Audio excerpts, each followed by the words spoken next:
Listo.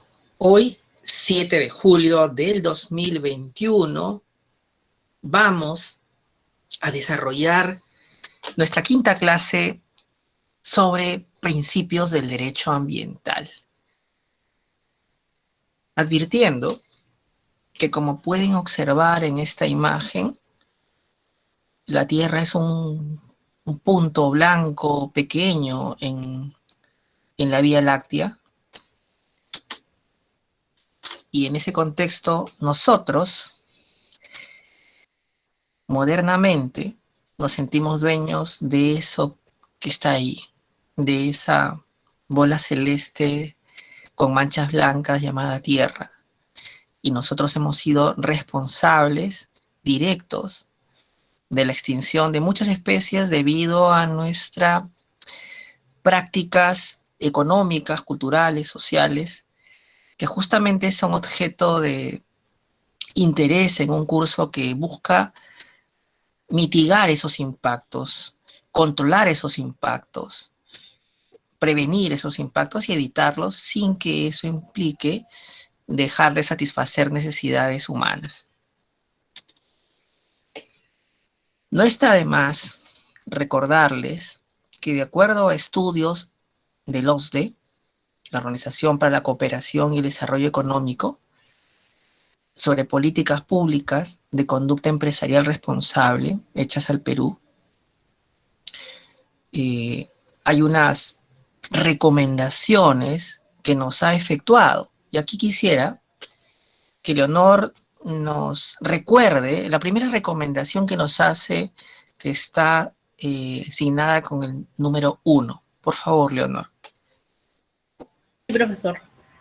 Recomendaciones de políticas públicas. Asegurar que las regulaciones que protegen los derechos humanos sean implementadas de manera efectiva y que los mecanismos de reparación estén disponibles cuando se produzcan violaciones causadas por las empresas, en particular en regiones remotas. A tal efecto, la capacidad de los recursos de los mecanismos judiciales y no judiciales para hacer frente a las violaciones de derechos humanos cometidos por las empresas deberían ser aumentados. Debería prestarse especial atención a las violaciones cometidas por empresas informales en sectores específicos, tales como la minería, el petróleo y el gas y la agricultura, y contra grupos vulnerables como los pueblos indígenas y los defensores de los derechos humanos. Excelente. Leonor, ¿quién está ausente en esta recomendación? ¿Quién no es un sujeto de protección para a los de?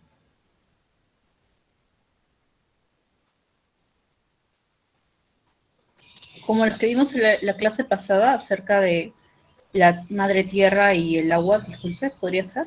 Efectivamente, Leonor nos advierte que no aparece como de interés directo la naturaleza, la madre tierra, como un tema de interés dentro del ámbito de operaciones de una empresa. Sí aparece como un tema de preocupación que las empresas transnacionales no respeten los derechos humanos en locaciones como Sudamérica, Asia, África, India, entre otras. Y eso llama poderosamente la atención, ¿no? Esa forma de despreocupada de ver el tema del cuidado del ambiente. Sin embargo, podríamos encontrar una solución a este tópico si observamos la recomendación número 5. ¿Nos ayudas? Vamos a ver quién tenemos de nosotros. Alexandra, ¿nos ayudas con la lectura de la recomendación 5 de los D? Ok, ¿se me escucha bien? Perfectamente. Gracias. Ya, garantizar protecciones regulatorias sólidas y la aplicación de la ley para evitar que las actividades empresariales infrinjan el derecho a gozar de un ambiente equilibrado y adecuado para el desarrollo de la vida, Por ejemplo, fortaleciendo las capacidades institucionales y protegiendo las vías de acceso a la información ambiental, los procesos de participación pública, así como el acceso a la justicia ambiental a través de mecanismos de reparación judiciales y no judiciales. Véase también las recomendaciones de la sección 3.1. Bien, Alexandra, ¿encuentras en el punto 5 cubierto nuestra preocupación sobre los derechos de la naturaleza, los elementos que conforman el medio ambiente? ¿Sí o no? ¿Cuál es su opinión como futura abogada? No sé, yo creo que te da las herramientas en todo caso para acceder a la protección del medio ambiente, pero no directamente, ¿no? Si yo deseo, puedo reclamar mi derecho porque tengo las herramientas mediante el acceso a la justicia, más no me lo reconoce de forma directa. Efectivamente, lo que tenemos en cuenta es un modelo de derecho ambiental donde a través de las obligaciones y deberes que asumimos los seres humanos, se protege la naturaleza, pero como consecuencia de deberes impuestos a los sujetos de derechos y no el otorgamiento de alguna subjetividad a nuestro entorno. Entonces, ¿podemos llegar para el mismo camino? Efectivamente, sí, y esa es la oposición de varios de los autores que escriben en este libro Derecho Ambiental del siglo XXI, cuyo editor es Mario Peña Chacón, que podemos llegar a través de los instrumentos del derecho ambiental a proteger a la madre tierra. Es una opinión interesante, no vamos a tomar partido por cuál es la mejor, pero su compañera, por ejemplo, Alexandra, comparte esa opinión, ¿no? Vamos a darle otra lectura a este punto 5 que es interesante. No la comparto, es lo que he entendido del punto 5. Pero no es mi opinión, es la opinión de quien ha escrito eso. Efectivamente, muy buena aclaración, precisión. ¿Cuál es su opinión, ya que estamos en el punto? Bueno, en todo caso, se debe garantizar el derecho a la educación, porque creo que es a través de la educación que tomamos conciencia de la importancia del cuidado del medio ambiente, ¿no? Creo que quienes tienen una socialización con el ambiente tienen mayor conciencia ambiental. Sin embargo, no todos están en contacto con la naturaleza de manera directa. Por ende, las personas que vivimos en la ciudad actuamos de una determinada manera, diferente a las que actúan las personas que viven en el campo. Para que todos tengan la misma conciencia ambiental, creo que hay que conectarnos, y si no es posible conectarnos a través de la información, que sería educación, garantizar el conocimiento para poder proteger la naturaleza, no de manera indirecta, sino de manera directa. Alexandra ha llegado a una conclusión que mi estimado Mario Peña Chacón, cuya conferencia acabo de compartir en el Telegram del curso, me parece que no ha llegado, quizás porque su entorno es distinto al de Alexandra y al de algunos de los miembros de esta cátedra. Sostenemos, igual como tú, que la base de efectividad del ordenamiento jurídico ambiental pasa por una educación ambiental, pasa por una sensibilización, pasa por un patrón cultural, no pasa por una legislación que por muy perfecta que pueda ser, termine convirtiéndose en simplemente un convidado de piedra. Así que sí, es verdad, esta es la gran discusión que nos podemos encontrar los próximos 20 años. Si lo que necesitamos son más leyes o lo que necesitamos es más educación y la conformación de una ética ambiental acorde con el momento que vivimos de crisis climática o de contaminación ambiental, como escucharán. Su profesor está cerca del aeropuerto y se escuchan ahí los vuelos. Garantizar la protección regulatoria sólidas y de aplicación de la ley para evitar que las actividades empresariales infrinjan el derecho a gozar un ambiente equilibrado y adecuado para el desarrollo de la vida. El problema de esta recomendación de OSDE es que pone el punto de centro de gravitación en el Estado, que el Estado ponga las normas, ponga las reglas de juego. La pregunta es, ¿y si no hubieran reglas de juego e ingresa una empresa sin que haya la obligación de contar con un estudio de impacto ambiental, de hacer participación ciudadana, de hacer consulta previa? En ese escenario sí estaría legitimado para poder hacer su actividad sin ningún control, ni participación, ni legitimidad.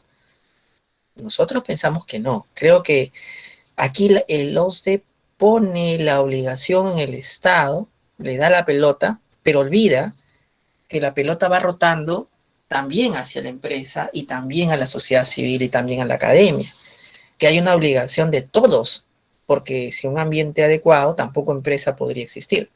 Entonces aquí creo que hay un error de percepción, ¿no? Hay una configuración de ordenamiento jurídico que necesita de todos para poder efectivizarse. En general, también hablamos del derecho penal, también hablamos del derecho civil, necesitamos no solo de un Estado que te provea las reglas de juego, sino también ciudadanos, empresarios, activistas, población en general que quiera cumplir las normas porque las siente propias de su cultura, propias de su sistema. Por ejemplo, dice aquí, fortaleciendo las capacidades institucionales y protegiendo vías de acceso a información ambiental, los procesos de participación pública, así como el acceso de justicia ambiental a través de mecanismos de reparación judicial y no judicial. Aquí está ausente, como bien lo plantea Alexandra, el tema de educación. O sea, cómo la empresa podría contribuir a una educación ambiental mucho mejor, o el Estado mismo, cómo invertir en tecnología que sea más limpia. Está ausente. O sea, aquí se fijan reglas de juego. Y por eso es que digamos que es la opinión dominante de los autores que ustedes van a leer en el próximo mes, que se compilan en este libro de Derecho Ambiental del siglo XXI. O sea, parece ser que como todos son abogados, sientan la base de cumplimiento de las normas ambientales en tener tribunales, en tener mejores normas, en tener mejores obligaciones. Pero creo que por allí no solamente basta, ¿no? De hecho, hay muchos países que tienen muy buena legislación y otros que no la tienen y tienen mejor control de las actividades contaminantes. Ese es el gran debate del curso. ¿Cuánto debemos reglamentar y cuánto depende de nosotros, aún en los casos en los que no exista norma que me impida contaminar? El punto 6. Alentar a las empresas a asegurar que las expectativas relativas a adaptación del cambio climático y la resiliencia de las cadenas de suministro, así como las metas de reducción de emisiones de gases de efecto invernadero, se identifiquen, aborden e implementen como parte de sus procesos de debida diligencia de la cadena de suministros, en particular en los sectores prioritarios identificados.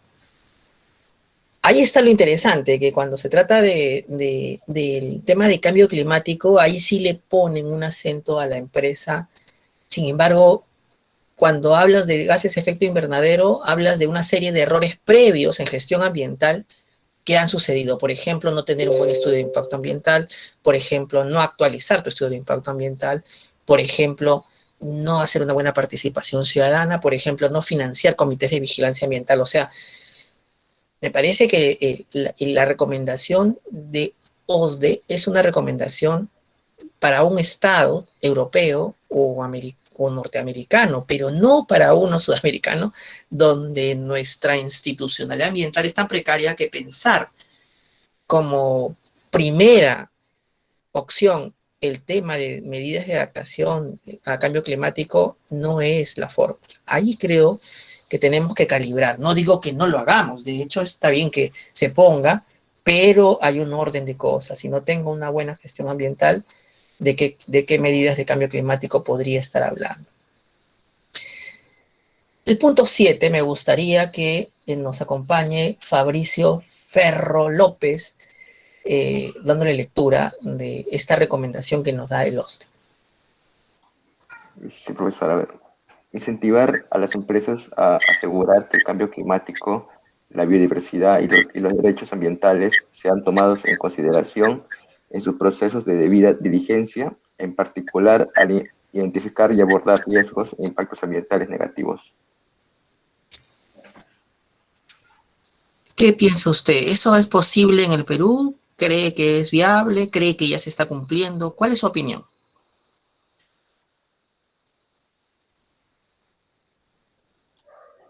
Mm, bueno, creo que todavía nos falta un poco, ¿no? Efectivamente, yo creo que con suma precisión su compañero tiene la sensación de que falta un poco. Por ejemplo, cuando en medio de la clase pasa un vuelo de un avión que interrumpe la clase, que fastidia, que genera estrés, denota una debilidad del estudio de impacto ambiental del aeropuerto Jorge Chávez. Y estamos en el siglo XXI. Y estamos en un distrito que ha preexistido el aeropuerto. Entonces, aquí el OSDE debió ser contundente y decir, hay que mejorar los estudios de impacto ambiental, hay que mejorar la certificación ambiental como consecuencia de una mejor fiscalización ambiental y supervisión ambiental. Seguramente va a venir una mejor protección a la diversidad biológica, a los derechos ambientales, y seguramente vamos a mitigar los efectos del cambio climático. O sea, estas obligaciones formales que pone el OSDE son tan generales que probablemente las encuentre en cualquier manual de derecho ambiental de hace 10 años. No hay una recomendación que sea absolutamente original, novedosa o quizás realmente eh, de una manera consistente vaya a generar un cambio real en la estructura de un Estado de Derecho ambiental. No hay una cosa de esas. Estas cosas que están leyendo ustedes son muy generales. Ahora veamos, ya que me hablan tanto de cambio climático, voy a rescatar un aporte de Dani Aguilar, uno de nuestros miembros del Telegram de Ingeniería Ambiental, que aquí también recoge este informe de OSDE. Dice que el Perú se ha comprometido a reducir en un 30% sus emisiones de gases de efecto invernadero para el año 2013, en comparación con el escenario previsto si no introdujese cambios. Este compromiso se compone de un 20% que se implementará a través de inversiones y gastos nacionales, tanto de recursos públicos como privados, propuestas no condicional, de una reducción del 10% sujeta a disponibilidad financiera internacional y condiciones favorables. Miren, el Perú se está comprometiendo, ¿no?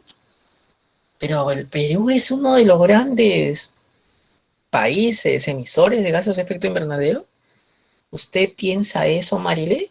¿Cree que nosotros somos uno de los grandes países que estamos contaminando el planeta? ¿Piensa eso, Marilé? Profesor, buenas tardes, ¿me escucha? Sí.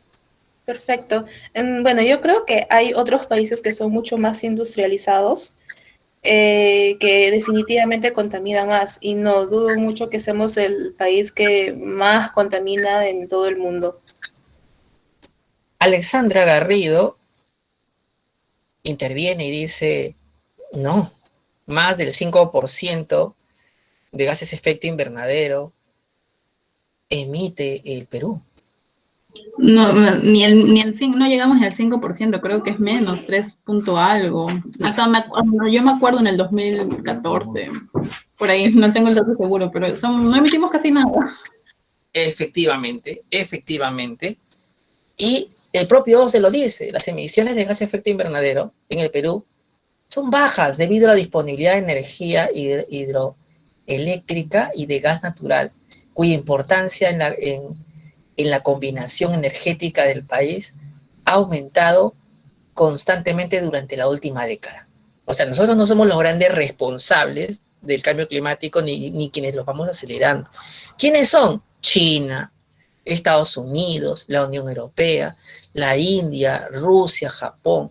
Y si hablamos de Sudamérica, encontramos a Argentina, a Brasil, a México, y bueno, por el lado de Canadá, Indonesia, Arabia Saudí, Corea del Sur, Australia, Sudáfrica, Turquía, Pakistán, Tailandia y Kazajistán. Entonces, ¿por qué nos presionan tanto e invertimos tanto en temas de cambio climático cuando nuestro trabajo debe ser generar una institucional ambiental que primero me dé una posibilidad de que todos tengamos instrumentos de gestión ambiental decentes, declaración de impacto ambiental, estudio de impacto ambiental detallado, tu ficha técnica ambiental siquiera, tu actualización de tus estudios, que desaparezcan estos programas de adecuación ambiental que ya tienen muchos años, que se actualicen los instrumentos de gestión ambiental, hacer evaluaciones ambientales estratégicas, hacer un buen ordenamiento ambiental a nivel de la ciudad, de las regiones. No, pero estamos invirtiendo en temas de cambio climático, pero partiendo de la idea equivocada de ser como estos países europeos, como que ya tenemos resuelto estas actividades, y no las tenemos. Hay sectores que no tienen ni siquiera reglamento de protección ambiental. Hablemos de defensa, hablemos del Ministerio de Comercio Exterior y Turismo, hablemos del Ministerio de Salud, y no sigo porque nos deprimimos. O sea, no debería ser una observación de este organismo preocupado por el comercio internacional, que al menos tengamos reglamentos de protección ambiental vigentes, actualizados. Ahí está, me parece, esta divergencia de agendas del Perú, de Sudamérica, con el resto del mundo. Claramente, si yo soy un europeo, estoy preocupado del cambio climático porque Europa es la que emite un significativo número de emisiones. Estados Unidos lo mismo, y China también. Entonces, si soy responsable de lo que está pasando en el planeta, debo ponerle todo el punche del mundo, debo ponerle todo el esfuerzo que haga falta. Pero si soy un país como el Perú, mi gran actividad no necesariamente va a estar unida al cambio climático, sino a una gestión ambiental más eficiente, porque también junto con este tema de cambio climático, que no depende solo de nosotros, sino de estos países que aportan mucho más gases de efecto invernadero, tenemos otros problemas que no los hemos resuelto, ¿no? Y ya vamos a ver cuál, ¿no? Una falta de equidad en el reparto de beneficios económicos en un proyecto extractivo, una falta de participación ciudadana, la inexistencia de instrumentos de gestión ambiental, las deficiencias evidentes de los instrumentos de gestión ambiental, un derecho ambiental precario. Entonces, allí creo que me parece interesante hace la vista gorda, ¿no? No la hace, o quienes consultó a nivel de Perú no le dieron toda la información. Puede ser la otra. Esa línea de base de este organismo no está tan fina, ¿no? Por ahí vi un comentario, no estoy seguro, no veo, pero sentí un clic. Una mano alzada. Octavio Juan de Dios Flores. Adelante. Quería señalar que, si bien es cierto, no emitimos tantos gases de efecto invernadero, sin embargo, como usted dice, no hay reglamentos sobre otro tipo de daños ambientales. Por ejemplo, Lima tiene el mayor porcentaje, uno de los mayores porcentajes en América Latina de material particulado respirable. Hay partículas de plomo en el aire, hay partículas de gases tóxicos, y esto influye directamente, ¿no?, sobre la esperanza de vida. Y, por ejemplo, sobre esto no hay ningún reglamento claro hasta el momento. Efectivamente, nosotros, y ese es el otro gran texto que vamos a leer, tenemos problemas en materia de salud, en materia de manejo de residuos sólidos, en materia de ordenamiento territorial y de tratamiento de pasivos ambientales en todas sus modalidades, que por ahí no solamente es de hidrocarburos y minería, también hay de pesquería, también hay de defensa, también hay de otros sectores. Entonces, quizás un buen libro para poder entrar a este tema sea el de Ecología de los Pobres, que también vamos a leerlo para el siguiente mes con ustedes. Vamos a tener un día donde comentemos libros. Esperemos que lean primero Derecho Ambiental del siglo XXI, pero el que viene, para el siguiente mes, sea Joan Martínez Alier, El ecologismo de los pobres, conflictos ambientales y lenguaje de valoración, donde justamente lo que grafica es este derecho ambiental que podríamos decir de pobres, porque está respondiendo a necesidades de nuestra región que no necesariamente conectan con la agenda del norte o la agenda europea, que definitivamente tiene una preocupación bajo el tema de cambio climático, porque los otros temas ya los resolvió, ¿no? No es que tengan la misma calidad de aire, y allá buscan otro tipo de metas. Incluso allá se habla mucho más intensamente de derecho de los animales. Y está bien, ¿ah? Acá hablamos mucho más intensamente de derecho a los pueblos indígenas. Claro, es que allá no hay pueblos indígenas en el número y significado que aquí. Vamos ahora a entrar justamente a lo que seguramente John Martínez Salier en Ecología de los Pobres hubiera planteado, la agenda del sur. En la agenda del sur está mucho más intensamente presente el derecho de la madre tierra, los derechos de la naturaleza, pero desde el enfoque intercultural. Hay dos maneras, o hasta tres podríamos plantear, de ver los derechos de la naturaleza. En la versión de los 70, 72, con Stone, que da subjetividad a la naturaleza con el fin de proteger a los árboles, al río, a un área protegida. Si avanzamos mucho más adelante, con la Carta Mundial a la Protección de la Naturaleza, tenemos una mirada de que la naturaleza debe tener un interés propio distinto a los humanos y debe ser protegida, ¿no? Allí tenemos una versión diferente, o sea, estamos viendo a la naturaleza como un otro diferente a mí que necesita ser protegido. No necesariamente le tengo que dar subjetividad, pero sí tengo en cuenta un interés jurídicamente relevante. ¿Podría existir una protección a un interés jurídicamente relevante? Claro que sí, es lo que normalmente ocurre con la figura del abuso de derecho, donde hay un derecho que se enfrenta a un interés jurídicamente relevante para la sociedad, ¿no? Entonces, funciona también la protección de la naturaleza sin reconocer subjetividad, aunque reconociéndolo con interés propio. Y ya más adelante avanzamos hacia el 2007, 2008, 2009, donde aparece el movimiento indígena en Ecuador y Bolivia, planteándonos la posibilidad de que desde la mirada indígena el entorno, el medio ambiente, la naturaleza tiene una conexión, una relación con el hombre tan fuerte que es parte de él, de la naturaleza, o que para él es un otro en términos ontológicos, no jurídicos, no una ficción como la persona jurídica, no una ficción como el fideicomiso, no una ficción como la sociedad de ganancial, de la sociedad conyugal, no, o sea, una realidad donde el mundo real se combina con el mundo imaginario, ¿no? Entonces, esa mirada genera otra corriente de subjetividad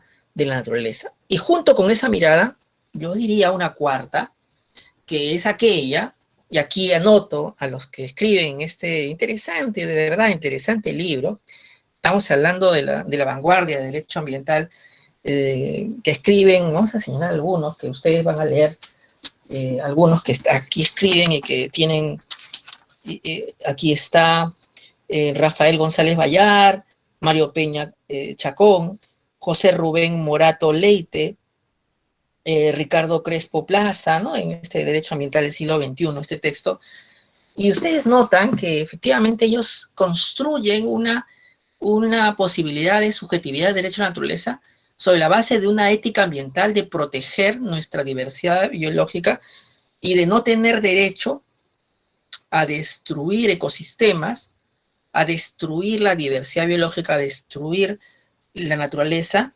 porque el ser humano no tiene ese derecho, ¿no? O sea, una ética ambiental occidental, una ética ambiental independiente del mundo indígena que persigue el no dañar a otro, se extienda más allá del ser humano, al no humano y a los ecosistemas. Y aquí se divide la cosa porque para muchos de estos autores, ya lo van a leer ustedes mismos, los derechos de la naturaleza podríamos clasificarlos en derecho de los animales, que es la versión setentera, que es esa corriente, como derecho de los ecosistemas. Ya hablamos de ríos, bosques, nevados, etcétera, ¿no? Entonces, y bajo esa óptica de de concebir a estos sujetos, ecosistema y el tema de los animales, proyectan acciones judiciales como habeas corpus, ¿no? Para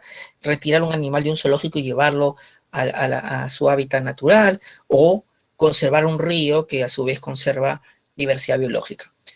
Aquí no hay ninguna conexión con mi entorno. Aquí lo que hay es una obligación ética de no dañar a otro. Por eso que a mí me parece profundamente occidental ese planteamiento, porque efectivamente también desde Occidente había en la literatura de ciencia política y la filosofía autores que defendían al ambiente. Schopenhauer, sin ir muy lejos, un filósofo importante, pero no solo él, ¿no? Muchos otros, ¿no? Entonces, ¿cuál es la vertiente de la que el Perú va a beber? Yo encuentro, y en el proyecto de ley que aquí presentamos, que se ha aprobado en la Comisión de Pueblos Indígenas hace poco, el problema que tiene es que en la sustentación no se tiene claro si irme por el fundamento indígena de la relación que tengo con la naturaleza tan fuerte que yo la respeto y soy parte de ella, o la otra versión de por un tema de obligación consustancial al ser humano de no dañar al otro, no solo humano, sino no humano, no solamente la ciudad, sino también el bosque, es una zona de protección. Esa indefinición es lo que evita quizás que prosiga el proceso de aprobación en el Pleno. Me parece que todavía no lo tienen claro. O sea, siento que se percibe esto como algo bueno. De hecho, me parece que es buenísimo que exista. De hecho, creo que ayuda en la protección del ambiente. Pero la falta de tener una base teórica fuerte impide su aprobación. Por eso es que debatimos ya casi 5 clases el tema. Tenemos que tener claridad. Ustedes tienen que apostar por una de las corrientes que hay. O eres de Stone, que dice yo le doy subjetividad para protegerlo judicialmente, o eres de aquellos que plantea la corriente indígena donde sientes que la naturaleza y tú tienen una conexión espiritual, cultural, social, religiosa, por la cual no se puede dejar de proteger la naturaleza porque dañando la naturaleza me daño a mí, o es la versión que yo diría kantiana, occidental, de no dañar a otro, aquiliana, diría Spinoza, posiblemente si escuchara lo que yo estoy hablando, de proteger porque hay una obligación de no dañar que se extiende más allá del humano a otras formas de vida y ecosistemas.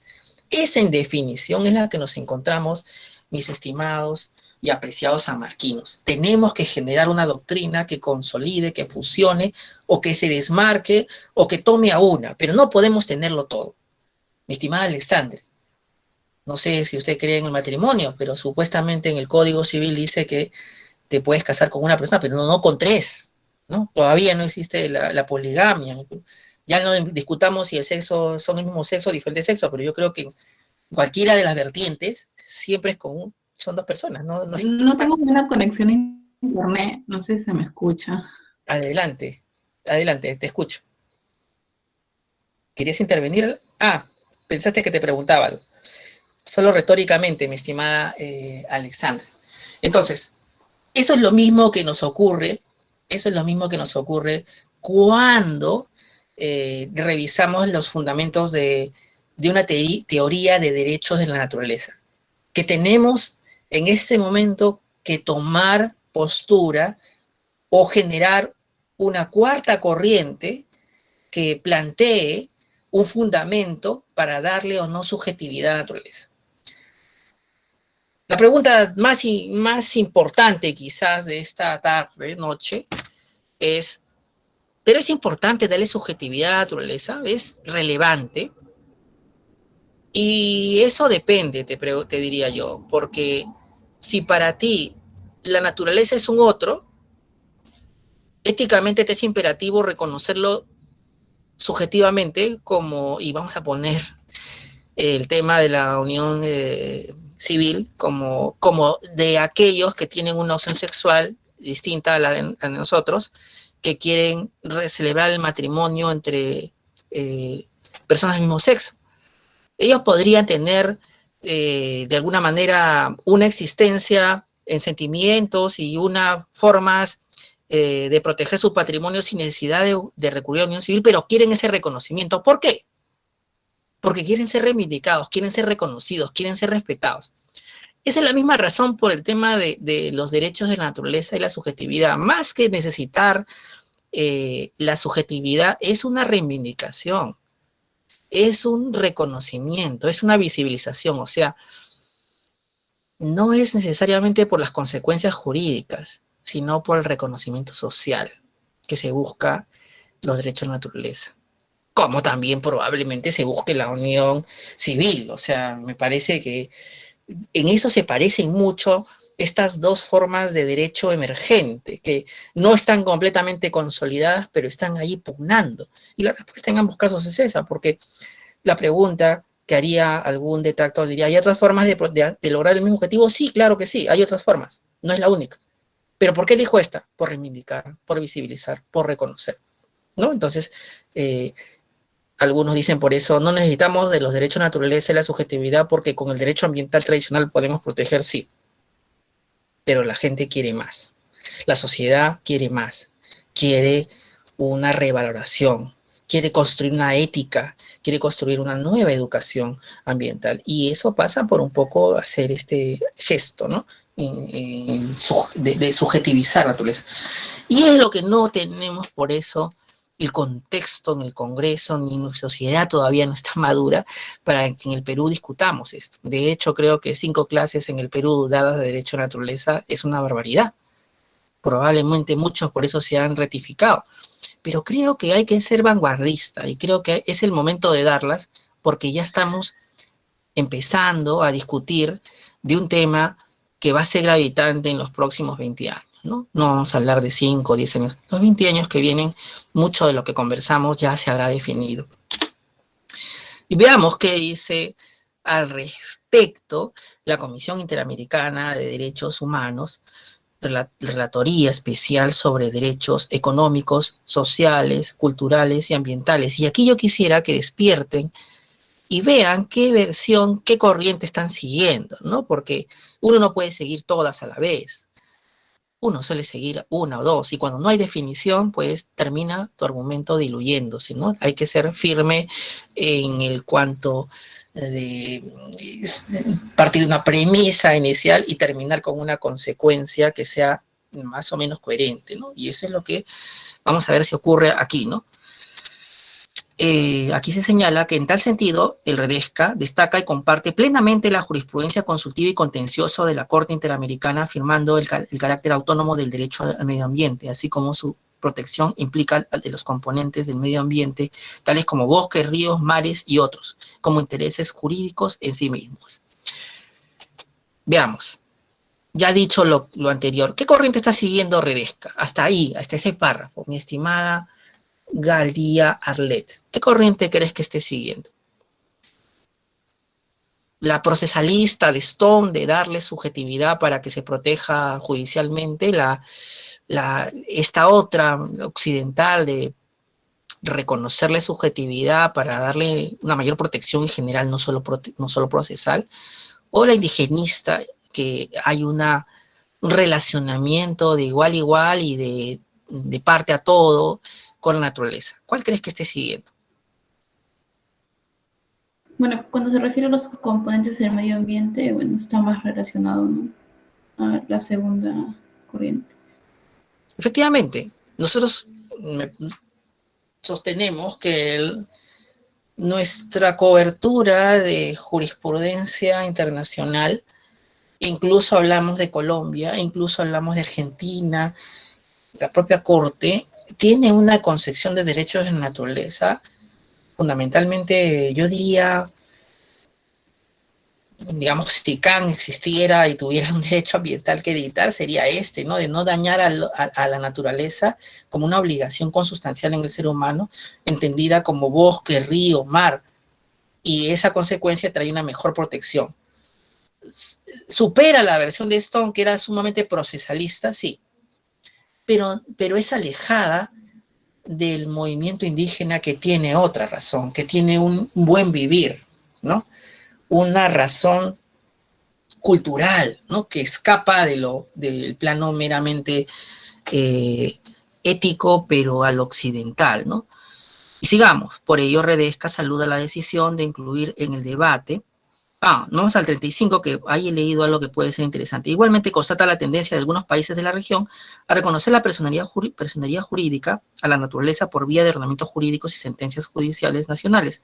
Dicha tendencia resulta acorde con la interpretación de que los componentes del ambiente merecen protección per se y no únicamente por su conocida con los seres humanos. ¿Ven? O sea, es limpio, técnicamente occidental, no hay emoción, es razón, es positivismo puro, ¿no? No habla de una relación espiritual, cultural, no. Se aparta cuando dice, y no únicamente por su conexividad con los seres humanos. La versión indígena requiere para la configuración de derecho a la naturaleza de la madre tierra una conexión, ¿no? 36. Por ello, la Redesca saluda la decisión de incluir en el debate y en la agenda del Congreso del Perú legislación que tenga como resultado el fortalecimiento del derecho a un medio ambiente sano mediante el reconocimiento de la naturaleza, los ecosistemas y las especies como sujetos de derecho, lo cual a su vez implica reforzar el reconocimiento de la DESCA en consideración a criterios de indivisibilidad e independencia de los derechos humanos, como a la urgencia de armonizar los intereses y necesidades de los seres humanos con la naturaleza. Y aquí como que falta un poquito más de consistencia, ¿no? Porque dice que hay una interdependencia de los derechos humanos. No me estaba diciendo que la naturaleza tenía derechos propios, y entonces la interdependencia de derechos humanos te refieres a que el derecho a gozar de un ambiente adecuado es de los seres humanos y por eso se interrelaciona. A mí me parece que aquí hay todavía una falta de convencimiento que hace que no sea tan consistente, sobre todo cuando, por querer dar una mayor consistencia a su pensamiento, cuando mete el tema de interdependencia de derechos humanos, aquí no encaja tan bien, al menos es mi percepción. Vamos a preguntarle, porque tenemos que conocer también sus opiniones, a Isaac Alejo Reyes. ¿A ti te parece que hay una sustento? Primero dime si eres abogado, porque de repente eres ingeniero y te complico la vida.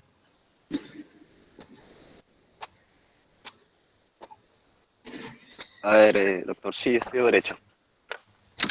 Dígame usted, ¿cuál es su opinión? ¿Aquí está siendo consistente la Comisión Interamericana para sostener los derechos de la naturaleza con derechos humanos o si se puede? A ver, estamos en el punto 36, de verdad, no 36. No estaba... No se preocupe, ahí vaya leyéndolo y vamos a ir con Isabel Cutipa. ¿Nos puedes ayudar? Sí, buenas noches. ¿Se me logra escuchar? Sí, se escucha. Una opinión, ¿ya? Lo que le nazca. Bueno, de manera personal yo diría que sí se relaciona un poco porque en sí, bueno, en relación de temas de derechos humanos hablamos del derecho al medio ambiente sano, ¿no? Y quizás por ese lado, ¿no? Podemos conectar la relación que tiene los derechos humanos del hombre, obviamente, y con la naturaleza, ¿no? Quizás a eso tal vez se refiera. Esa justamente es una de las grandes preguntas que todavía está en proceso. ¿Cómo articular la doctrina de derechos humanos con la doctrina de los derechos de la naturaleza? Y lo que ha planteado Isabel es posiblemente plenamente viable, como lo que también yo planteo como cuestionamiento. No hay alguien que tenga la razón en esto, todo es opinable, porque ambos procesos todavía están en construcción. Recuerden que los derechos humanos, como los conocemos, es de hace, ¿cuánto? Menos de 70 años, el 46 para adelante del siglo pasado. Estamos hablando de no muchos años, ¿no? 70, 80 años. Y los derechos de la naturaleza nacen en los 70, digamos, más o menos, así que tampoco es que se lleve mucha ventaja, solo que derechos humanos ha progresado mucho más que derechos de la naturaleza, pero son doctrinas en construcción que creo que en los próximos años podrían reconfigurarse, sobre todo por el pensamiento transhumanista que probablemente en los próximos 50, 70 años haga recalibrar qué es un humano, ¿no? Cuando quizás haya personas con componentes cibernéticos, tecnológicos, instalados en sus cuerpos, y donde quizás se reconozcan otras formas de vida, como los animales, con alguna subjetividad, como algún tipo de primates, ¿no? No lo sabemos, ¿no? Y quizás en unos 100 años esto ya ni se discuta porque hayan otras subjetividades que se hayan creado en el proceso, ¿no? No lo sabemos, ¿no? De hecho, ambas teorías del derecho, tanto de derechos humanos como del derecho natural, no están totalmente cerradas, están en constante construcción. Ejemplo, el derecho humano al Internet es un derecho de reciente llegada. El derecho a la verdad es un derecho de reciente. Entonces, lo que entendemos por derechos humanos cada día va calibrándose de una manera distinta a la que lo entendíamos 20 o 30 años atrás, mucho más rápido de lo que esperábamos. Su compañero, alguien quería preguntar, creo que escuché un clic. No. Ah, sí, Marile, Angie, adelante. Sí, profesor. Yo solo quería dar un comentario acerca de la progresividad de cómo se desarrollan estos derechos, porque yo recuerdo en algunas sentencias de la Corte Interamericana en el que se reconocía el derecho a un medio ambiente y al cuidado y preservación del medio ambiente, pero a través del reconocimiento del derecho a la personalidad jurídica de las comunidades nativas. Estoy hablando del caso, por ejemplo, Caliña versus Locono o versus Surinam. Caliña, Locono versus Surinam y Saramaca, Pueblo Saramaca versus Surinam.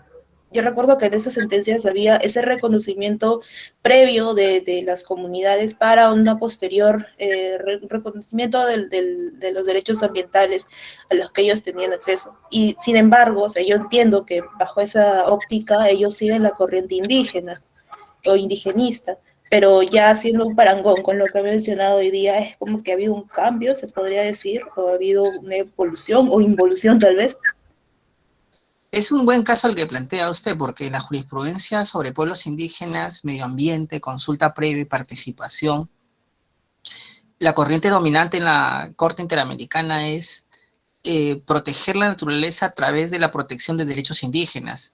Pero en buena cuenta hablamos de que primero hay un humano, o sea, derechos humanos, a través de los cuales, a través del ejercicio al derecho a gozar de un ambiente adecuado y equilibrado, se protege la diversidad biológica.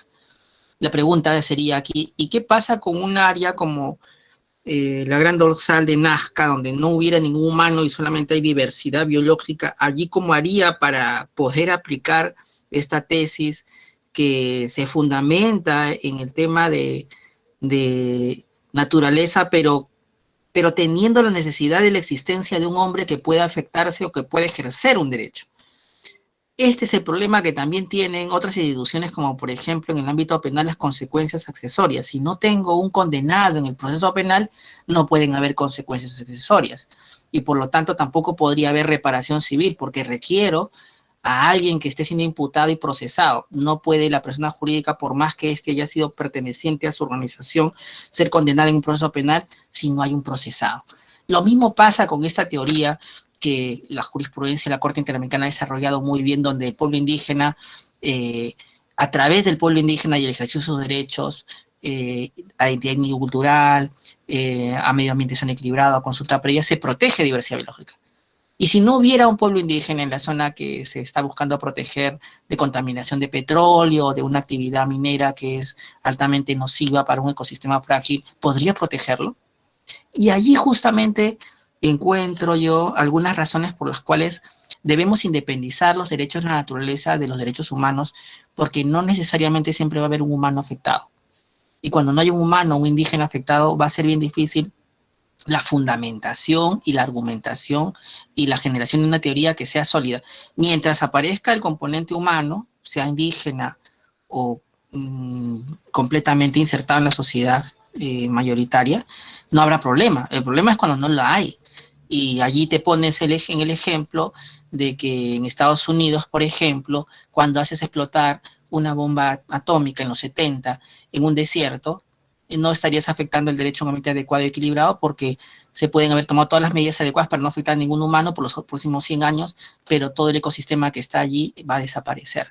Entonces, allí es donde encuentras una debilidad de esta interdependencia, de esta conexidad, porque tenemos que reconocer que no necesariamente todos los ecosistemas van a tener una conexión con nuestros derechos humanos, no necesariamente, ¿no? Y este es un debate, ¿no? Un debate teórico interesante, no voy a resolverlo yo, es un tema que está iniciando y que justamente en este libro que estamos por leer con ustedes este mes que viene, se debate, ¿no? Y nadie puede tener todavía la razón. Sin duda, Marielé tiene un punto fuerte y es la doctrina dominante, hay que ser bastante claro, ¿no? Lo que ella ha planteado es la doctrina dominante, la protección de la naturaleza a través de el pueblo indígena o a través en general de un ONG o a través del hombre, ¿no? En general, o con la población afectada. Cerremos este comentario de la Comisión Interamericana cuando defiende el proyecto de ley de Perú sobre derechos de naturaleza, ¿no? También se destacan los impactos favorables que el reconocimiento de derechos de la madre naturaleza, los ecosistemas y las especies adhieren a las tendencias más avanzadas de la materia. Podría tener sobre la efectividad de protección del ambiente, el fortalecimiento de compromisos internacionales de Perú en materia y la efectividad y vigencia de derechos humanos, en especial de los pueblos indígenas, comunidades campesinas y personas afroperuanas. Entonces aquí descubrimos que en el Perú al menos, y la Corte lo está planteando así, tengo dos fundamentos, o sea, reconozco los derechos de la naturaleza porque tengo compromisos internacionales y debo defender los ecosistemas y las especies, pero también reconozco que hay un componente indígena. Esa justamente falta de todavía articulación entre esas dos corrientes, que si bien es cierto, llegan al mismo destino, la naturaleza es lo que nos tiene un poquito paralizados, ¿no? Porque las razones son distintas. Cuando yo hablo de más naturaleza, hablo de una conectividad cultural. Cuando yo hablo de derecho a la naturaleza en sentido occidental, de ecosistemas y especies, allí no quiso poner la Corte de Derechos de los Animales, pero te pone especies, que viene a ser exactamente lo mismo, derechos de los animales, pues te genera allí todavía algo que necesitas trabajar, pero básicamente desde la sociedad. ¿Qué queremos como sociedad? Si yo hiciera aquí una encuesta y les dijera cómo vamos a fundamentar los derechos de la naturaleza en el Perú, ¿cuántos votarían por la versión del fundamento indígena? ¿Cuántos votarían por la versión de los derechos de naturaleza entendidos como lo entiende Europa, Norteamérica, quizás algunos países centroamericanos, ¿no?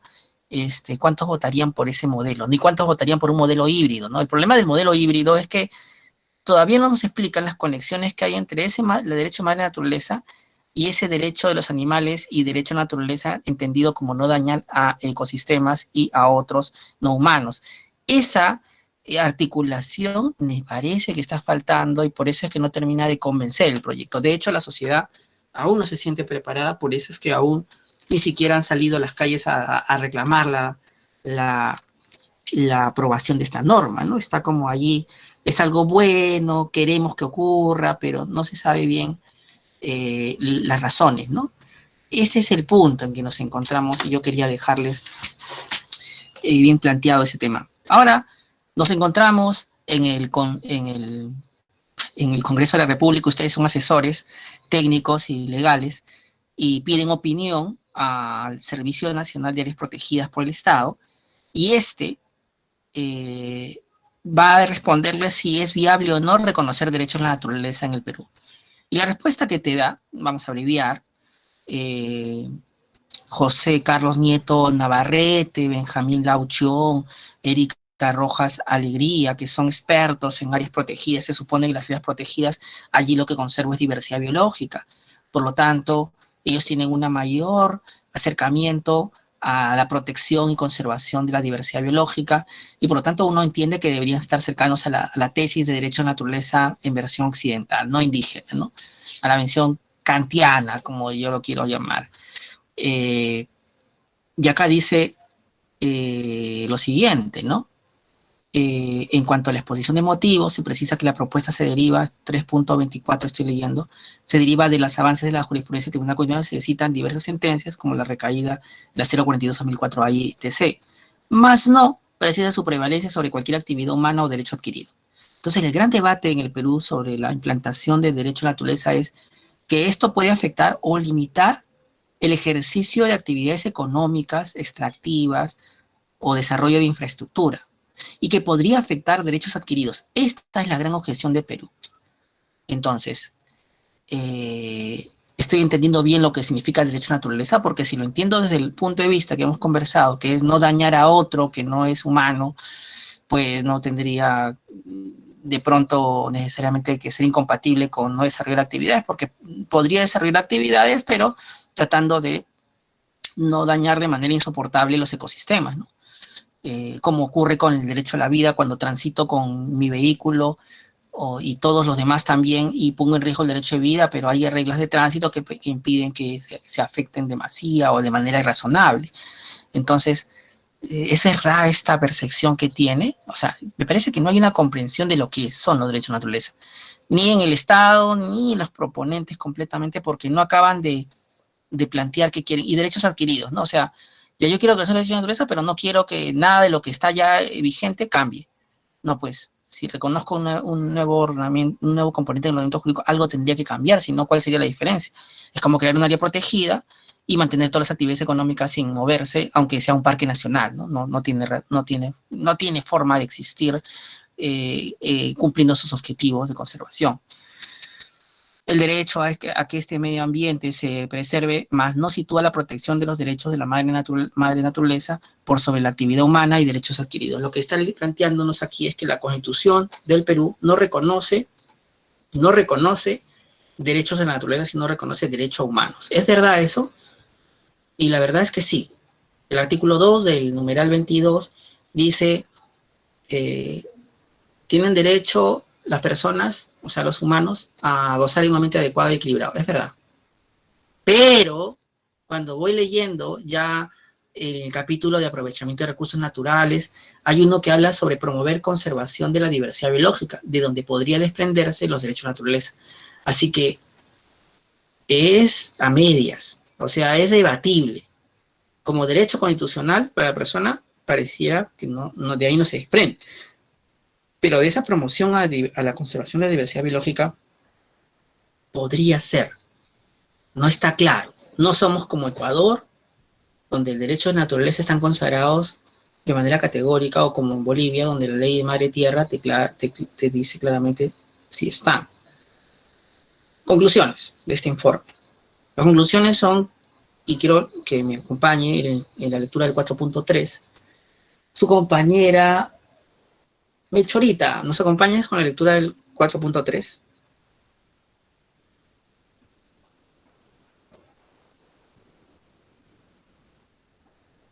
No tiene micro, me parece, Melchorita, pero Octavio, Juan de Dios, ¿nos acompañas con la lectura del 4.3? Se me escucha bien, ¿no? No.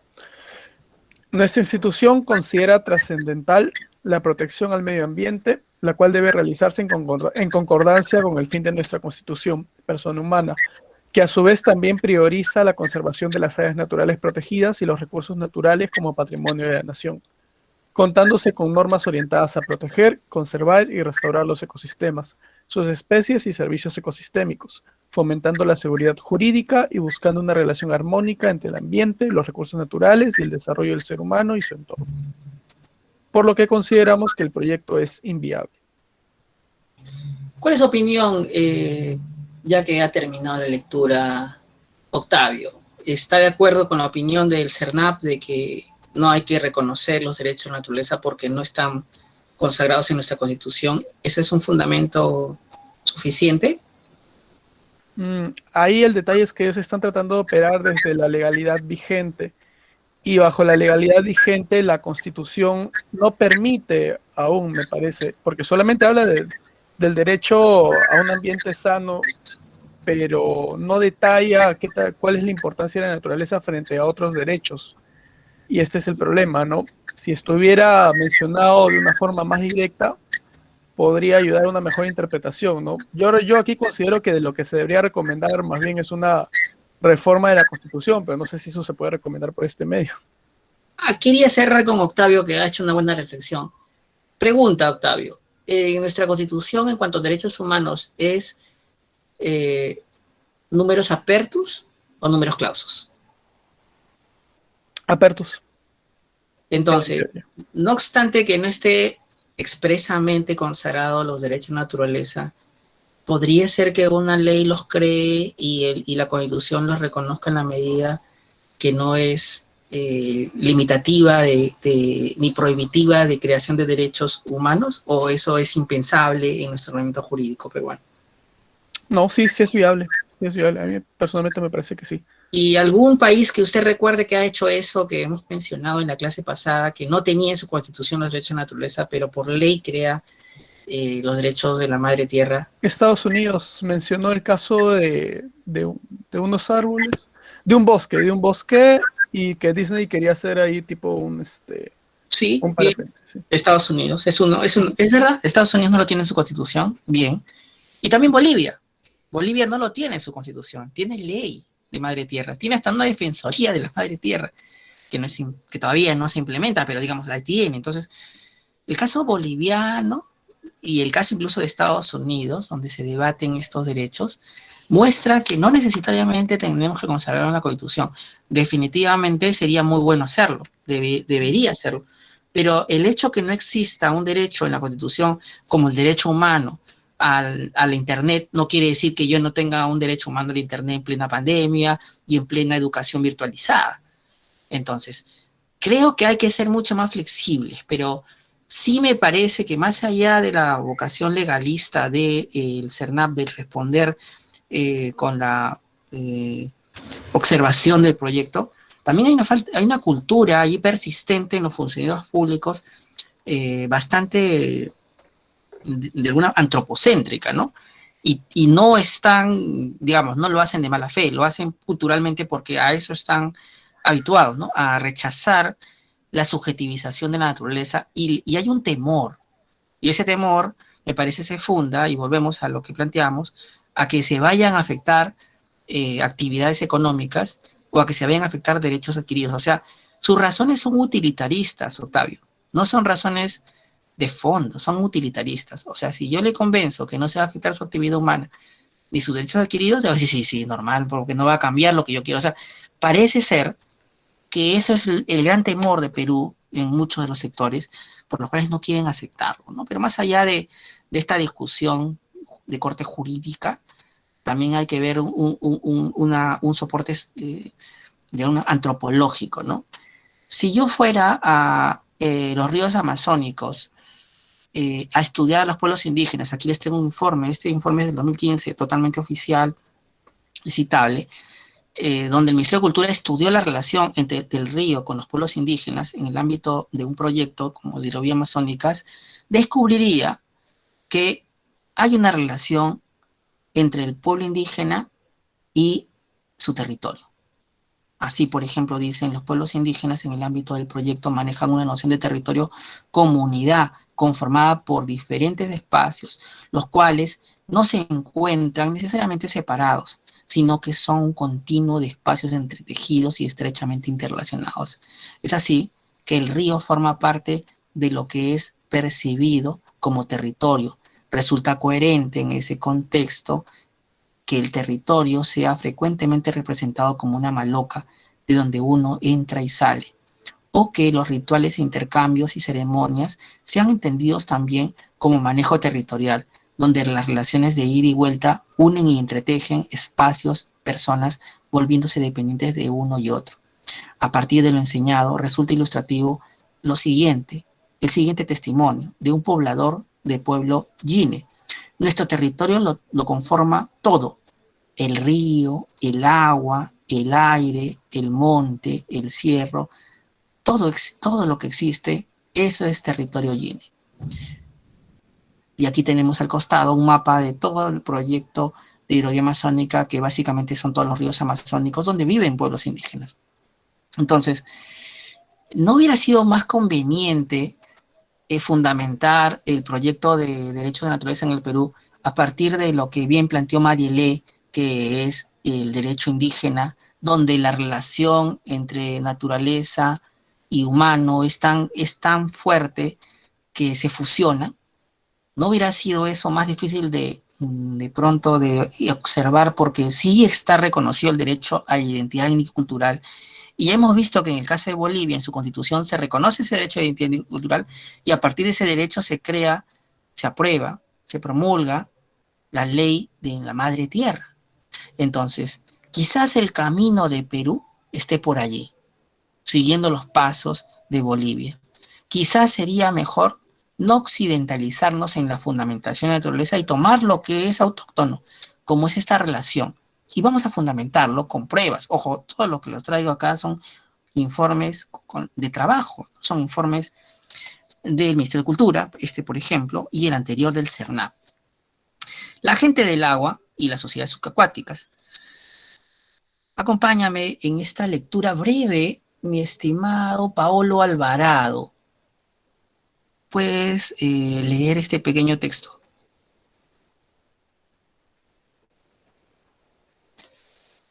No está Paolo, pero Paul Amat Arango. Paolo, adelante, por favor.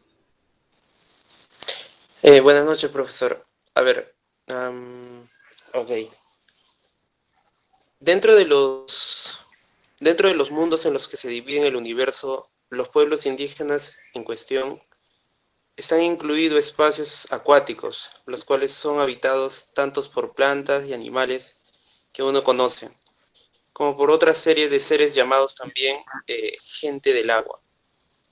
En algunos casos, estos seres son o pueden ser a voluntad antropomorfos y en otros son seres con apariencia de animales convencionales, pero que poseen habilidades que los distinguen de ellos. La parte final no puedo ver bien. Lo llene, distinguen, por ejemplo, entre los seres que habitan en el mundo debajo del agua, Yotokha Gosne, a la gran boa, la vaca encantada y las sirenas. Estos seres conviven con especies de peces, camarones, tortugas y lagartos, etc. ¿Qué está pasando en el mundo indígena y por qué la raíz de un derecho de naturaleza indígena es tan diferente a un derecho de naturaleza occidental? En el mundo indígena, la realidad como la conocemos de manera objetiva se funde, se superpone con lo imaginario, con lo espiritual, con lo religioso. Y entonces, frente a ese bosque, yo puedo ver palmeras, animales, personas, pero ellos ven más cosas, como estos seres que ellos describen, que se relacionan con seres de carne y hueso y que objetivamente puedo tocar. ¿Cómo entender eso? Bueno, de manera intercultural. Esto básicamente es como el respeto que tenemos a un evangélico, a un mormón o a una persona católica que tiene creencias que de repente una persona agnóstica o un ateo no tiene, y la respeta y entiende cómo se comporta, y entiende el respeto y el ritual que hace frente a una iglesia, en una misa, ¿no? Es lo mismo. Solo que imaginen una misa o una ceremonia litúrgica que se hace constantemente en el día a día porque tienes esta mirada del mundo, donde la naturaleza forma parte de tu identidad, ¿no? Esa es un poco la raíz de esta mirada que tienen los indígenas con su naturaleza, ¿no? Por su parte, porque estamos leyendo las formas de concebir el río, la naturaleza de diferentes etnias que viven a lo largo de todos los ríos amazónicos, por eso que vamos cambiando de cultura. Por su parte, los Yawa creen en Jawa, gente del agua que fue tragada por el diluvio, habiendo antes vivido en tierra firme como ellos. Esta gente reside ahora en lagos y ríos donde respiran normalmente, pues el agua es en realidad humo y donde los peces constituyen su maíz y las tortugas sus bancos. Es así que se plantea la existencia de sociedades subacuáticas, donde existen paralelos con la vida como la conocemos, pero donde todo adquiere otro valor. Para los Chawi es el Yacuruna quien vive bajo el agua y viste animales que cumplen otras funciones. Este lleva puesto un sombrero que es en realidad una raya, su cinturón es una macana, su reloj es un cangrejo, su zapato es una carachama es un pez por si acaso, su asiento es una taricaya, que es una tortuguita, y su cama es una boa negra. Los Quichua cuentan también con un mundo donde vive este ser Yacuruna, Huasin, o un lugar del agua, el cual es formado por conchas y ríos, y en este mundo el lagarto es la canoa, y de igual manera que para los Chawi, las rayas les sirven de sombrero, las carachamas de zapatos y los peces de macanas y machetes. Su mirada del mundo implica necesariamente la existencia de una naturaleza que le dé todos estos animales con los cuales se forman sus deidades y el mundo de alguna manera mágico, religioso, cultural que ellos tienen y que probablemente para nosotros desde Occidente sea incomprensible, pero yo les pido que aquellos que son religiosos, que quizás me puedan entender, que cuando entran a la iglesia, que cuando entran a un templo, muchos de los santos, muchos de aquellas personas que ven, no tienen de alguna manera algunas propiedades que son extraordinarias que ustedes respetan. Esto es lo mismo, solamente que la iglesia es el río. La parroquia es el bosque. Y mi mundo es esta realidad objetiva junto con estas creencias que yo asocio a especies naturales.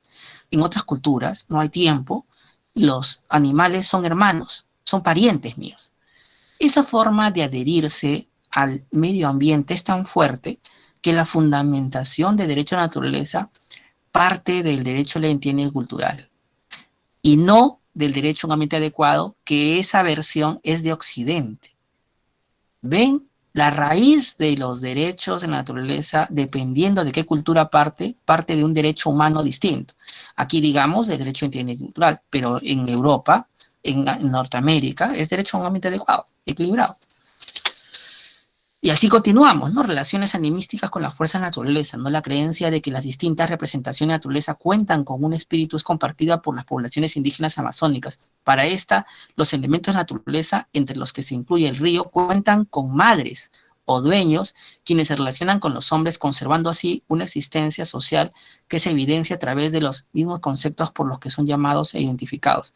Estas creencias animistas contemplan que dichos espíritus poseen poderes sobrenaturales que les permiten tener una influencia sobre la naturaleza, la muerte, la salud, la enfermedad, el éxito, el sistema económico, entre otros asuntos. Es así que el mundo sobrenatural no pertenece solo a otra esfera, sino que se manifiesta también en el plano humano, otorgándole también a este un nivel de sacralidad. Y aquí quiero llegar, que para el indígena, aquellos que todavía conservan su cultura, la naturaleza suele ser sacralizada. ¿Y aquí me hace acordar eso? En los 70, aquellos defensores de derechos humanos sacralizaban los derechos de los animales. O sea, no importa en qué parte del mundo nos encontremos, en algún punto empezamos a tener una veneración tan grande a la naturaleza que empezamos a darle una mayor importancia en nuestra vida, ¿no? Entonces podría ser cuestionable, ustedes dirían hacer esta sacralización, pero es una cultura diferente, no puedo juzgarla, ¿no? En algunos casos, como en el pueblo Quichua, donde el número de chamanes es ilimitado, los individuos mantienen relación directa con estas madres, a quienes invocan directamente para que curen a los miembros de la familia que han sido cutipados y han caído enfermos. Mi relación espiritual ya no es con una iglesia, ya no es con una parroquia, ya no es con un objeto que está en la ciudad, es con el bosque, con la diversidad biológica. Destruida esta diversidad, destruye su cultura. Por eso es que, ahí va el pase para Mariale, por eso es que la jurisprudencia de la Corte Interamericana así interdependiente, el derecho a un ambiente adecuado con el derecho a la identidad cultural. Ese es en fondo lo que te estaba diciendo, ¿no? Estos pueblos indígenas sin un ambiente adecuado no pueden sobrevivir. Por lo tanto, afecta su vida, su cultura, cuando destruye la naturaleza, ¿no? Y esa tesis ayuda a proteger la diversidad biológica y a la cultura de los pueblos indígenas sin recurrir a derechos, efectivamente, es válida. Y de hecho se usa mucho a nivel de corte interamericana, ¿no? Este tema es interesante, ¿no? Hay una reciprocidad entre el ser humano y la naturaleza, normas sociales y ambientales. Hay una reciprocidad, hay una relación. Me parece mucho más fuerte la mirada indígena porque consideran un otro, un ser diferente al humano, a la naturaleza. Cosa que desde Occidente no lo hacen, o sea, saben que no hay un otro, saben que es una diversidad, un ecosistema, otras especies que debo proteger, pero no necesariamente le doy una subjetividad ontológica. Ojo, ontológica quiere decir que independientemente que el derecho diga que exista o no, existe. Si yo no tengo DNI, sigo existiendo, ¿verdad? No quiere decir que el hecho de que no tenga DNI, bueno, más o menos esa es la analogía, ¿no? O sea, independientemente de que yo lo reconozca o no, para algunos la naturaleza tiene subjetividad, ¿no? Existencia. Existe la creencia generalizada de que el importunar a estos seres poderosos genera consecuencias negativas, puesto que el enojarse de estos seres podrían aplicar sanciones para los humanos, sus actividades cotidianas y económicas, como lo sería una alteración de los elementos de la naturaleza. O donde ya no hay boas, donde ya no hay peces, donde ya no hay sirenas, eso se hace playa, o sea, ese pedazo del río queda ya manso, donde hay seres del río, es bravo, así llaman, es bravo. Ya todos le espantan, quedan manso con la diferencia que se en playa. Informante Murumuani en segunda reunión preparatoria para la elaboración de la plan de consulta previa. Esta es una mirada antropológica que, aunque parezca desconectada del derecho, necesitamos conocer, ¿no? Es importante que, por ejemplo, conozcan que en toda la Amazonía, justamente donde se involucra este proyecto, hay lugares sagrados para los indígenas, ¿no? Barrizales, islas, incluso malos pasos, orillas, palizadas, playas, pozos, quebradas, quirumas, restingas, ríos, que serían como aquí nosotros tener un lugar sagrado como una iglesia o un lugar como donde está un patrimonio cultural, ¿no? Y donde además realizan actividades cotidianas como pesca, cultivo, recolección de huevos, etcétera. Este es un informe mucho más largo. En otro momento vamos a desarrollarlo ya con mayor profundidad y dándoles el informe por adelantado. Pero las conclusiones de este informe son las siguientes. En la cosmovisión de los pueblos indígenas de la región amazónica, el río forma parte integral de su territorio. Lleva consigo un firme valor cultural que se expresa en cómo este es utilizado por ellos y en la relación, y esto quiero que lo olviden, en la relación espiritual, social, económica y ecológica que entre los pueblos y el río se establece. Es interesante porque actualmente en el derecho occidental se habla de la ecologización del derecho ambiental. En el Perú en realidad se hablaría de la indigenización del derecho ambiental, porque justamente estas miradas del mundo van a repercutir de una manera mucho más incisiva, porque la cuarta parte del Perú es indígena, que estas corrientes de México, de Europa, donde la visión mucho más abstracta de los ecosistemas y los animales hace que los protejamos por unas razones más ascéticas, ¿no? Esto se pone de manifiesto en la cosmovisión indígena que plantea al río como el eje del que se desprende una variedad de mundos, entre los cuales se encuentran espacios acuáticos importantes que contienen seres poderosos que rigen sobre ellos y dotan el río de un nivel de sacralidad. Básicamente, el río para ellos es un patrimonio cultural, porque aparte de darle su sustento, su cultura no se entiende sin el río, ¿no? Creo que algunos habrán visto Avatar, ¿no? Como en Avatar, esa cultura no se entendía sin esos árboles donde sacaban determinado recurso natural. Esto es lo mismo, ¿no? Por eso Avatar es tan celebrado por muchos ambientalistas, porque es una metáfora grande donde se hacen paralelos con los conflictos socioambientales del mundo, ¿no? Denle una mirada, no es mi favorita, pero sí hay una metáfora interesante. Hay unas recomendaciones que hacen en este informe. Por ejemplo, para comprender la relación de los pueblos indígenas del ámbito del proyecto con el río es necesaria una mirada integral que combine el análisis de usos prácticos que se les da con la comprensión de la cosmovisión de estos pueblos. A su vez debe entenderse que algunos pueblos consideran al río es parte de sus territorios, encontrándose cargado de elementos sobre los que se construye y manifiesta su cosmovisión e identidad. El derecho ambiental indígena está compuesto, insisto, de componentes racionales y no racionales, ¿no? culturales, emocionales, que por ahora son incomprensibles, inconmensurables para nosotros que somos criados en una vertiente profundamente occidental, ¿no? De teoría pura del derecho, de introducción al derecho al estilo europeo o en general occidental, ¿no? Pero yo les pido paciencia, porque en realidad el derecho ambiental indígena está en construcción y nos va a tocar, ¿no? Y el derecho con una versión intercultural, con los sistemas jurídicos que funcionan en las comunidades, vamos a tener que en algún momento tocarlos. No digo otra vez en los próximos años, pero en 20, 30 años esto va a ser una completa consolidación, querámoslo o no, a partir de un concepto jurídico indígena que es el buen vivir y que tiene un montón de nombres dependiendo de qué región la visites de Sudamérica.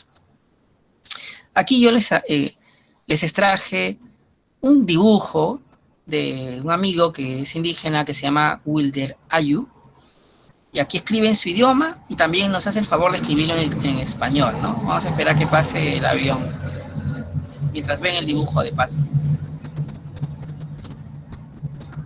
Eso es contaminación sonora, eso es afectación a un derecho ambiente adecuado y equilibrado. Eso es un ejemplo del deficiente estudio de impacto ambiental del aeropuerto Jorge Chávez, ¿no? Es una buena propaganda para que el MTC algún día haga algo. Miren lo que dice Wilder. Buscando el poder del Ajutac para encontrar el camino y alcanzar el Chipujú, buen vivir, este legado es nuestro y nuestros Mu aún vive en nosotros. Y está en el río, ¿no? Sorinor, Aguajú. Y miren el dibujo que hacen, ¿no? Tienen un dibujo de una persona que la mitad es un felino y la mitad humano, ¿sí? Y donde el indígena parece fusionado con el fuselaje del bosque. O sea, no está posando el humano, dominando el paisaje o siendo el centro de atención, sino está fusionado. Y donde probablemente la diversidad biológica, vemos un leopardo probablemente y un ave, son el centro de atención. Y allí construye su casa, que si ustedes se percatan, tiene ojos, nariz y boca. Casi su entorno natural lo vuelve antropomorfo, ¿no? Le da vida, o quizás no lo antropomorfiza, sino que le da vida. O sea, las cosas que están a su alrededor tienen vida propia. Esta mirada del mundo definitivamente es diferente a la nuestra, y para muchos podrá ser un poco tonto, pero la cultura de otros siempre va a parecer chocante, ¿no? Distinta a la nuestra. Hay que tener un poco de paciencia porque justamente el diálogo intercultural entre estas dos formas de entender el mundo natural y el mundo como lo comprendemos en general, el humano, va a tener que empezar a dialogar, ¿no? Más temprano que tarde, ¿no? Y otra vez me parece magnífica las elecciones últimas del país donde este Perú que habla con este diálogo, ojo, todo el sur del Perú, tiene este diálogo que fusiona lo natural con lo humano, ¿no? Vas a Puno, vas a Cusco, vas a Ayacucho, vas a Cajamarca, vas a la Amazonía, que es básicamente donde ha ganado el reciente candidato electo, y tienen esta mirada. Entonces, cuando muchos hablan de hay que votar racionalmente por un candidato, no se dan cuenta que mucho del componente de la cultura del Perú es no racional, es emocional, y lo ves en su arte. Eso es lo que tenemos que empezar a entender desde la ciencia política y el derecho, que el derecho va a tener que tener también un componente que no es puramente racional, que tiene que contemplar lo no racional. Quizás el error condicionalmente, culturalmente condicionado del derecho penal sea una válvula de escape, por ejemplo, para esa comprensión. Quizás el ejercicio regular del derecho en responsabilidad civil sea una válvula de escape, pero nos falta todavía llegar mucho más lejos para poder comprender que el mundo, como lo conocemos, no solo tiene una mirada antropocéntrica, eurocéntrica, occidental, sino tiene una mirada también originaria, autóctona, regional, local, de una buena parte del Perú, ¿no? Y ese es lo